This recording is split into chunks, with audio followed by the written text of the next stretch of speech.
नमस्कार मु Sushant the voice of public आजिर आलोचनाटी रखुची अध्यायटी होची बाप करिछि पाप। सामाजिक विषय रे बापा माँ होउचंती प्रत्यक्ष और जीवंत देवता। पिलामानकर दायित्व हेउची बापा माँकर प्रतिटी सुख और खुशी रे निजकू आत्मोत्सर्ग करवा एवं सेमानंकु खुशी रे रखिबा।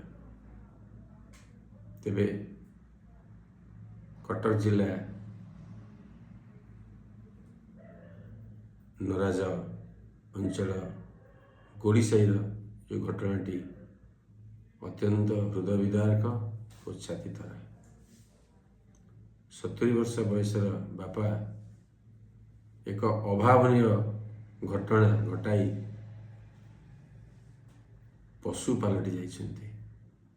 पुओ बोऊ और नाती खाई सारिबा परे विश्राम नेउथिबा अवसर रे बाहरु ताला पकाई झरका बाटे पेट्रोल ढाली निया लगाई दैछन्ति। केते मर्मन्तु दशते।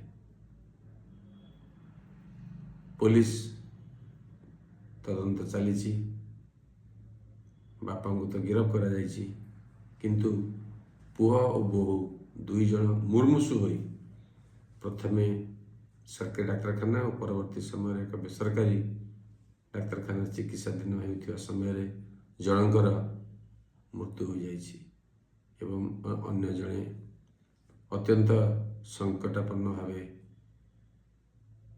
मृत्यु सह लड़ुंट।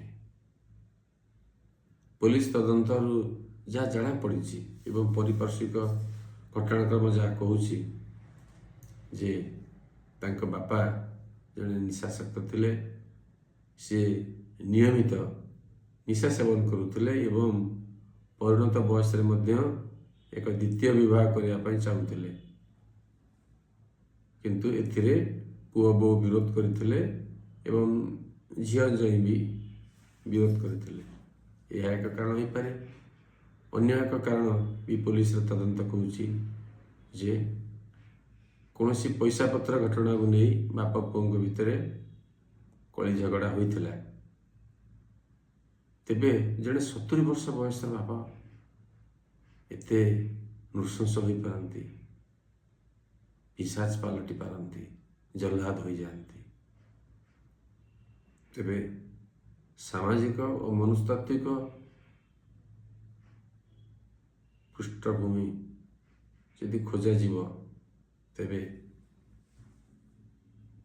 कथा एठारे स्पष्ट हो पारिबो जे प्रथमे संभवतः यही घटना घटाइबा समय बापा जनक निशासक्त थिबे एवं मानसिक भावे से असंतुलित भावे विचलित भाराक्रांत मनरे से निश्चिंत समय काटुथिबे।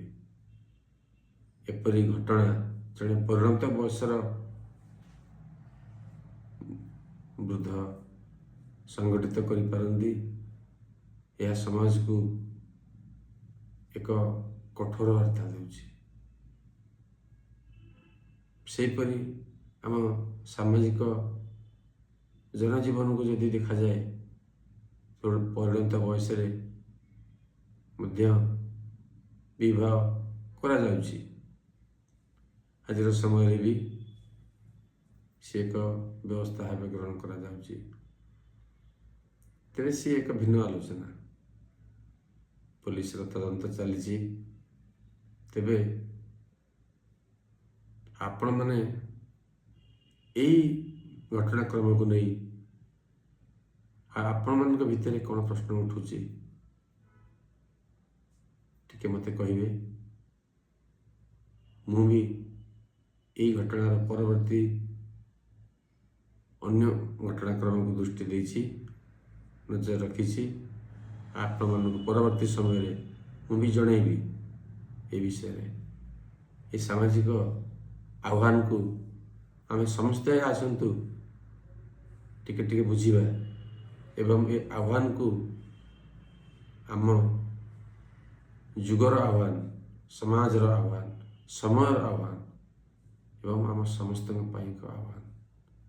ଏ ପ୍ରଶ୍ନର ଉତ୍ତର କ'ଣ ସମସ୍ତେ ଖୋଜିବା।